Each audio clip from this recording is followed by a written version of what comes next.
মদিনায় বসবাসকারী এক ইহুদি গোত্র বনু নাজির মদিনা শহরের শান্তি ও সম্প্রীতি রক্ষার স্বার্থে মদিনা সনদে স্বাক্ষর করেছিল। তারা কথা দিয়েছিল মুসলিমদের সাথে মিলে মিশে শান্তিপূর্ণভাবে বসবাস করার। কিন্তু সময়ের ব্যবধানে মুসলিমদের উত্তরোত্তর সমৃদ্ধি দেখে হিংসায় জ্বলতে শুরু করে বনু নাজির। একদিন তারা সিদ্ধান্ত নেয় যে কোনো মূল্যে নবী মুহাম্মদ সাল্লাল্লাহু আলাইহি ওয়াসাল্লামকে তারা হত্যা করবে। এই সিদ্ধান্ত বাস্তবায়ন করতে বনু নাজির আশ্রয় নেয় এক অবিশ্বাস্য প্রতারণার। আল্লাহর নবীকে দাওয়াত দিয়ে নিজেদের ঘরে ডেকে নেয় তারা। অতঃপর আপ্যায়নের আড়ালে তারা শুরু করে এক ভয়ানক পরিকল্পনা। এটা ছিল ইতিহাসের এক ঘৃণ্যতম ষড়যন্ত্র। অবশ্য এর মূল্যও তাদেরকে চুকাতে হয়েছিল নিদারুণ শাস্তির মধ্য দিয়ে। বনু নাজিরের সেই অবিশ্বাস্য প্রতারণা ও তার পরিণতির সম্পূর্ণ গল্পটা তুলে ধরব আজকের পর্বে।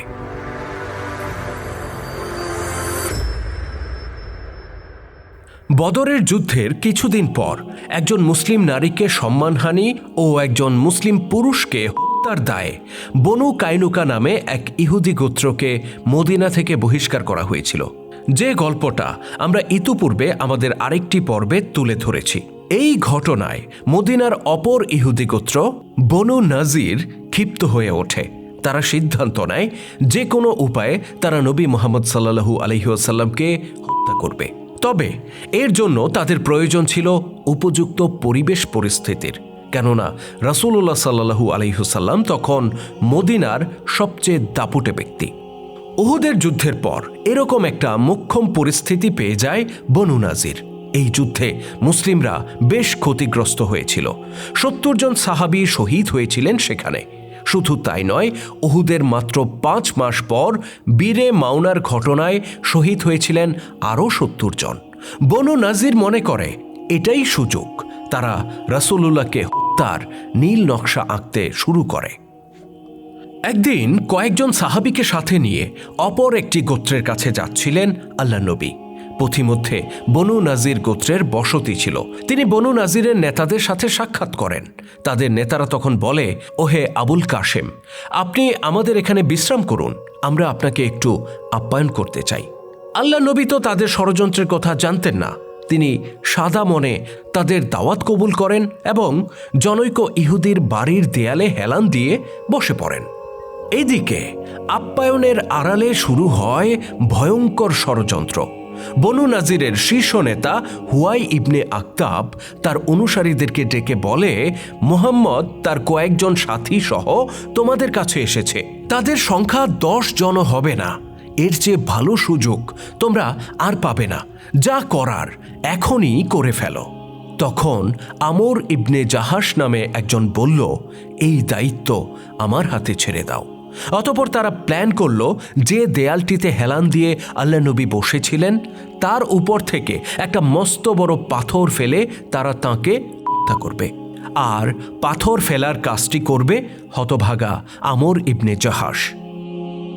পরিকল্পনা যখন চূড়ান্ত হয়ে গেল, শুধু বাস্তবায়নের অপেক্ষা, ঠিক তখন রাসূলুল্লাহ সাল্লাল্লাহু আলাইহি ওয়াসাল্লামের কাছে হযরত জিবরাইল আলাইহিস সালামের আগমন ঘটে। তিনি তাদের সব পরিকল্পনার কথা তাকে জানিয়ে দেন। আল্লাহ নবী তৎক্ষণাৎ সেখান থেকে উঠে পড়েন এবং নিজের বসতিতে ফিরে যান। ইহুদিরা জানতেই পারে না তিনি কখন সেখান থেকে চলে গেছেন আর কি কারণে চলে গেছেন। কিছুক্ষণ বাদে বনু নাজিরের নেতাদের কাছে রাসূলুল্লাহর বার্তাবাহক আসেন। বার্তাবাহক তাদেরকে জানান, তোমরা আপ্যায়নের কথা বলে যে ষড়যন্ত্র করছিলে, আল্লাহ তার নবীকে সে সম্পর্কে জানিয়ে দিয়েছেন। ইহুদি নেতারা তো এই কথা শুনে হতবাক হয়ে পড়ে। তাদের মুখ দিয়ে টু শব্দটাও বের হয় না। বার্তাবাহক বললেন, আল্লাহর রাসূল তোমাদেরকে 10 দিন সময় দিয়েছেন। এই সময়ের মধ্যে তোমরা মদিনা ছেড়ে চলে যাবে। 10 দিন পর তোমাদের কাউকে যদি এখানে পাওয়া যায় তবে তার গর্দান উড়িয়ে দেয়া হবে। অতঃপর বার্তাবাহক ফিরে যান। বনু নাজিরের নেতারা হতবিহ্বল হয়ে পড়ে। তারা নিজেদের মধ্যে পরামর্শ করে রাসূলুল্লাহর সিদ্ধান্ত মেনে নেয়, কেননা তারা জানত যে ষড়যন্ত্র তারা করেছে তার তুলনায় এই নির্বাসন খুব বড় কোনো শাস্তি নয়। ঠিক এ সময় তাদের কাছে আরেকজন বার্তাবাহক আসে। এই বার্তাবাহক এসেছিল মুনাফিক সর্দার আবদুল্লাহ ইবনে উবাইয়ের পক্ষ থেকে। আবদুল্লাহ ইবনে উবাই সেই ব্যক্তি যে নিজেকে মুসলিম পরিচয় দিত, কিন্তু সব সময়ই ইসলামের ক্ষতি করার চেষ্টা করত।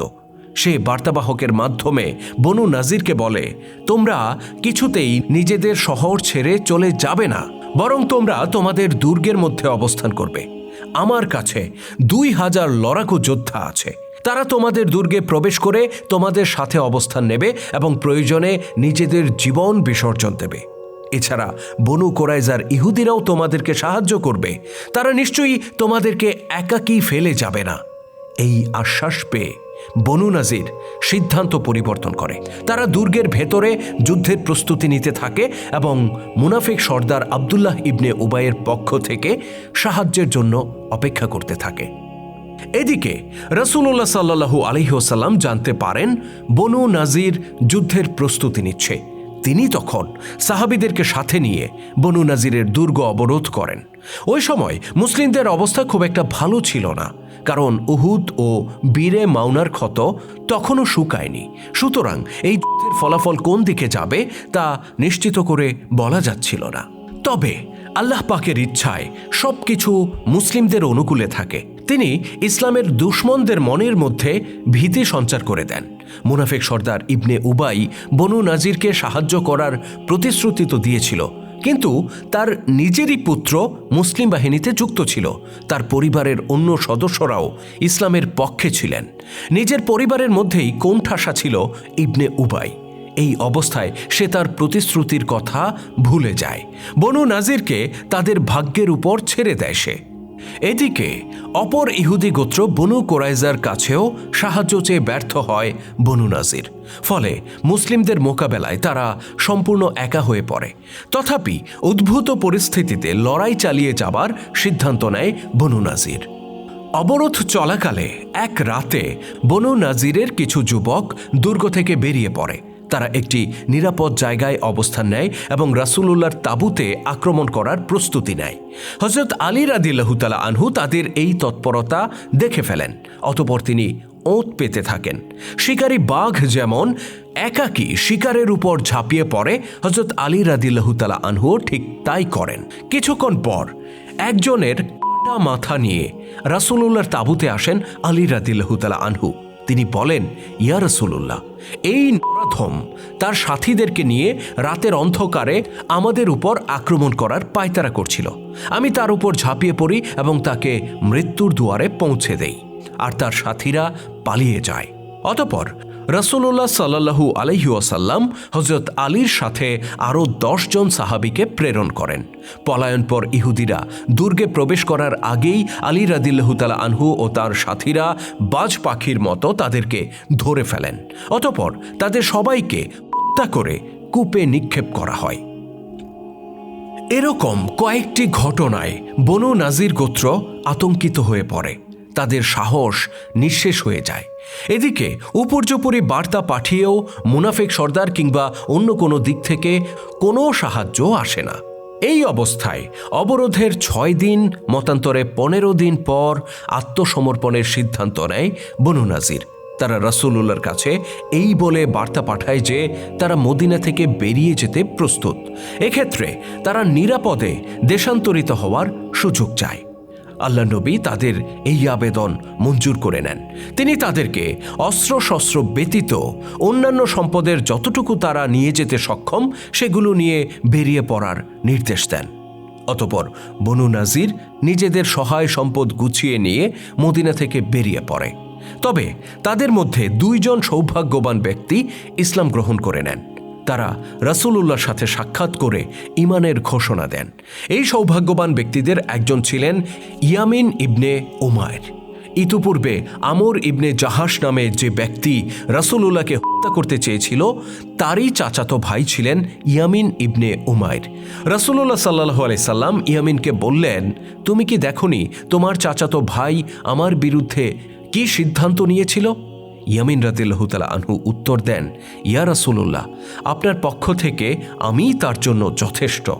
অতঃপর ইয়ামিন ইবনে উমাইর রাদিয়াল্লাহু তাআলা আনহু নিজের চাচাতো ভাইকে জাহান্নামে পাঠানোর ব্যবস্থা করেন। তিনি একজন ঘাতক পাঠিয়ে তাকে হত্যা করেন।